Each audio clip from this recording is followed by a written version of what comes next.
press the bell icon on the YouTube app and never miss another update.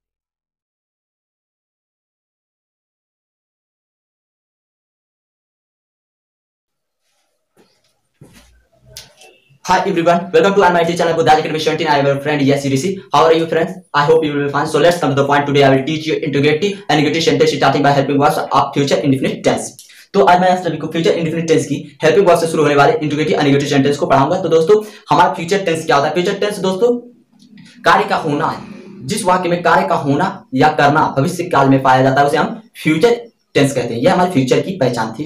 अब future indefinite tense क्या होता है दोस्तों? वाक्य के लास्ट में गा है, गी है, गे है आदि शब्द आते हैं। ये हमारे फ्यूचर इंडेफिनिट टेंस की आइडेंटिफिकेशन है। अब हम आप सभी को बता देते हैं कि हेल्पिंग वर्ब से शुरू होने वाले इंटीग्रेटिव और नेगेटिव सेंटेंस क्या होते हैं। दोस्तों जिस वाक्य का आरंभ क्या शब्द से होता है उस क्या की हम एक्चुअल इंग्लिश नहीं लिखते हैं बल्कि उस क्या की मीनिंग हम हेल्पिंग वर्ब से लिखते हैं, इसलिए इसे हेल्पिंग वर्ब वाले इंटीग्रेटिव सेंटेंस कहते हैं। और वाक्य के बीच में नेगेटिव का बोध होता है, नकारात्मक का बोध होता है, इसलिए हम इसे इंटीग्रेटिव एंड नेगेटिव सेंटेंस कहते हैं हेल्पिंग वर्ब से शुरू होने वाले। तो दोस्तों अब मैं आप सभी को हेल्पिंग वर्ब से शुरू होने वाले इंटीग्रेटिव एंड नेगेटिव सेंटेंस का फार्मूला बता देता हूं, जिस फार्मूले के आधार पर इसे ट्रांसलेट किया जाता है और कुछ रूल भी एक्सप्लेन कर देता हूं। देखिए दोस्तों रूल हमारे सिंपल है। केवल हम आई और बी के साथ, केवल आई और बी के साथ हम शैल का यूज करते हैं, बाकी सभी सब्जेक्ट के साथ हम विल का यूज करते हैं। लेकिन ये अगर आई और बी के वाक्यों में, आई और बी के वाक्यों में संकल्प, इच्छा और दृढ़ निश्चितता और धमकी का बोध होता है तो हम वहां पर आई और बी के साथ विल का भी यूज कर सकते हैं। तो दोस्तों किस तरह से ट्रांसलेट करना है यह अब हम आप लोगों को एक्सप्लेन करते हैं। पहले फार्मूला बता देते हैं। तो दोस्तों देखिए चूंकि हम दोनों के एक साथ पढ़ाने वाले हैं तो यह इसलिए हम फार्मूला क्रिएट करेंगे।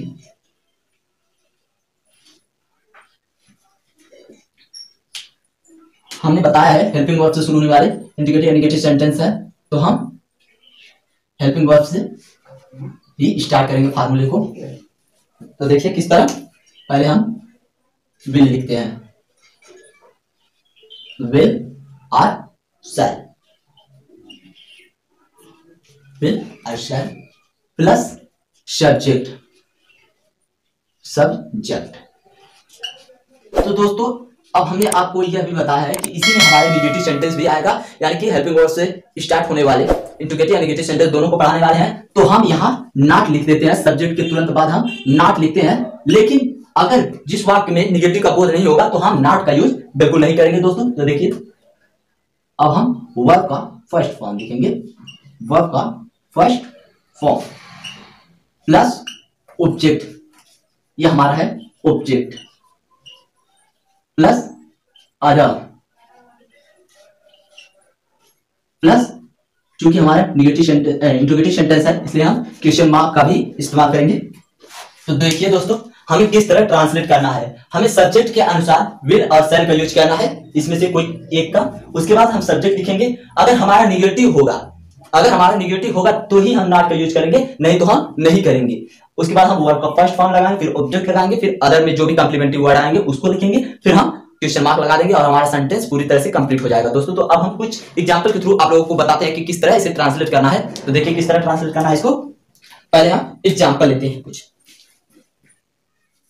तो we have taken example number first. क्या उसके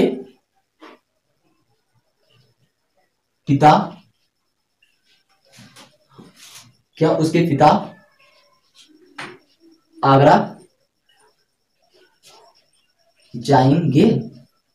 तो देखिए दोस्तों यह हमारा पहला सेंटेंस है, क्या उसके पिता आगरा जाएंगे। तो यहां से हम वाक्य का आइडेंटिफिकेशन देख लेते हैं। देखिए दोस्तों यहां पर हमारा वाक्य का आइडेंटिफिकेशन दिया हुआ है, गा है, गी है, गे है। वाक्य के लास्ट में आएंगे तो यहां पर गे आया है, इससे हमारी टेंस की पहचान हो जाती है। तो अब हम इसे ट्रांसलेट किस तरह करेंगे, किस तरह करना है, अब हम इस पर ध्यान देंगे। तो देखिए दोस्तों हमारा उसके पिताजी, यानी कि हमारा हेल्प जो है हमारा सब्जेक्ट, यह सिंगुलर नंबर सब्जेक्ट है, इसे हम विल का यूज करेंगे। तो हम देखिए किस तरह, will, will his father, will his father. चूंकि हमारा निगेटिव नहीं है इसलिए हम निगेटिव का यूज नहीं कर रहे हैं, इसे हम छोड़ दे रहे हैं। और वर्ब का first form go to Agra, ये हमारा ऑब्जेक्ट है। और ये हमारा क्वेश्चन मार्क लास्ट में, जिससे हमारा सेंटेंस पूरी तरह से कंप्लीट हो गया। Will his father go to Agra. अब हम इसी तरह कुछ और एग्जाम्पल लेंगे। तो हम दूसरा एग्जाम्पल लेते हैं। दूसरा एग्जाम्पल है हमारा, क्या हम तुम्हें कुछ कलम देंगे? क्या हम तुम्हें कुछ कलम देंगे? तो देखिए इसे किस तरह ट्रांसलेट करना है। क्योंकि हमारा ये हमने आपको बताया है कि आई वी के साथ हम शैल का यूज करते हैं, तो यहां हमारा वी है तो हम शैल का यूज करेंगे। तो हम करते हैं ट्रांसलेट इसे शैल बी। उसके बाद वर्ब का फर्स्ट फॉर्म हमारा निगेटिव नहीं है दोस्तों, इसलिए हम वर्ब का फर्स्ट फॉर्म लगाएंगे, निगेटिव को निकाल देंगे, गिव।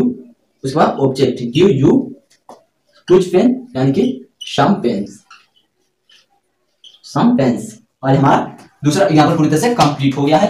अब इसी तरह हम तीसरा एग्जाम्पल लेंगे।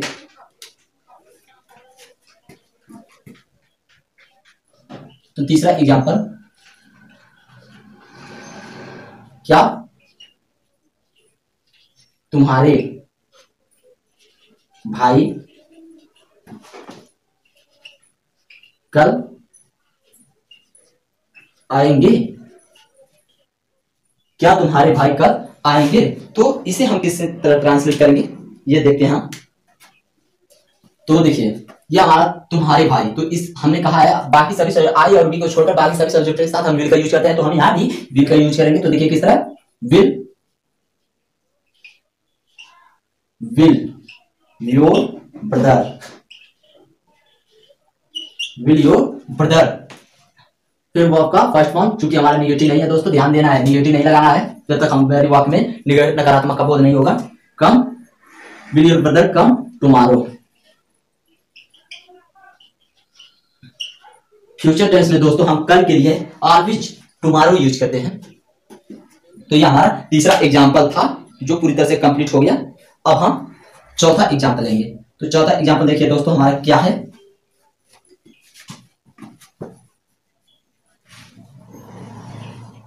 क्या वह उस अंधे आदमी का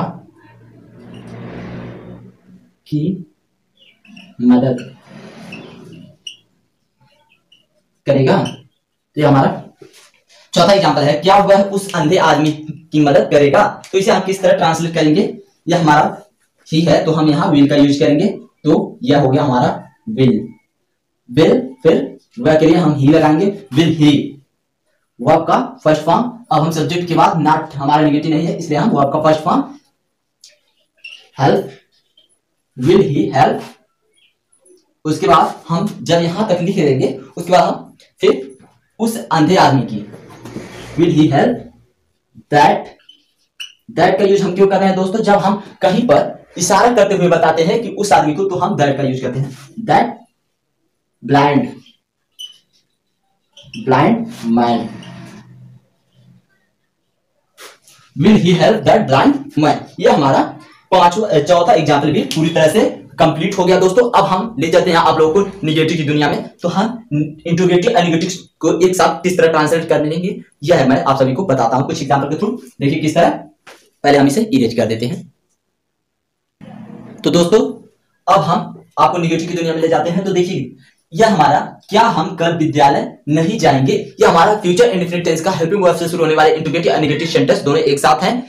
देखिए किस तरह, क्या यहाँ हमारा इंट्रोगेटिव सेंटेंस है हेल्पिंग वर्ब से शुरू होने वाले, और यहाँ हमारा हेल्पिंग वर्ब से शुरू होने वाले निगेटिव का बोध है, तो हमारा हेल्पिंग वर्ब से शुरू होने वाले दोनों सेंटेंस को मिलाकर इंट्रोगेटिव और नेगेटिव सेंटेंस हो गया दोस्तों। तो देखिए इसे किस तरह ट्रांसलेट करना। अब हम ये फार्मूला यूज करेंगे और नॉट का भी यूज करेंगे। तो देखिए किस तरह इसे ट्रांसलेट करना है। तो हम ट्रांसलेट करते हैं वी,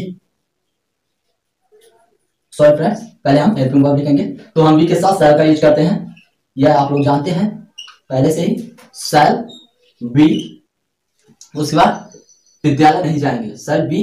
फिर सब्जेक्ट के तुरंत बाद ही हम नॉट का यूज करेंगे, shall be not go to school अब कल के लिए हम टुमारो लगाएंगे। इस टेंस में हमेशा टुमारो ही लगाते हैं, कभी यस्टरडे का यूज नहीं करते हैं इसमें। तो ये हमारा 5वां एग्जाम्पल था जो पूरी तरह से कंप्लीट हो गया है। तो अब हम 6वां एग्जाम्पल लेते हैं। 6वां एग्जाम्पल हम लेंगे कुछ डिफरेंट हो जो, तो हम लेते हैं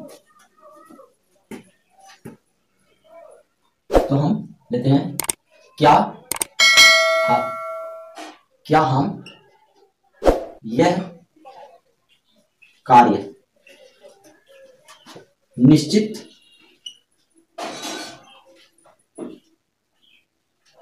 रूप से नहीं करेंगे। तो ये हमारा हेल्पिंग वर्ब से शुरू होने वाला इंट्रोगेटिव या नेगेटिव सेंटेंस है। देखिए किस तरह, क्या हम यह कार्य निश्चित रूप से नहीं करेंगे। तो हमने आपको पहले ही बताया है, जब किसी वाक्य में हम या मैं के साथ किसी संकल्प, इच्छा, वचन या धमकी का बोध होगा तो हम आई और बी के साथ विल का भी यूज कर सकते हैं। तो उसी तरह यहां पर यूज करना है। देखिए किस तरह, हम के साथ विल का यूज करेंगे हम, क्योंकि यहां निश्चित रूप से है विल, वी विल, उसके बाद सब्जेक्ट के तुरंत बाद ही हम नॉट का यूज करेंगे। Will we not do this, wow, what, certainly. यह हमारा कंप्लीट हो गया। 6वां एग्जाम्पल भी पूरी तरह से कंप्लीट हो गया। तो अब हम आज के लिए बस इतना है दोस्तों। उम्मीद करता हूं आप सभी को यह वीडियो पसंद आया होगा और समझ में भी आया होगा। तो आज के लिए बस इतना है। Goodbye, see you again the next day.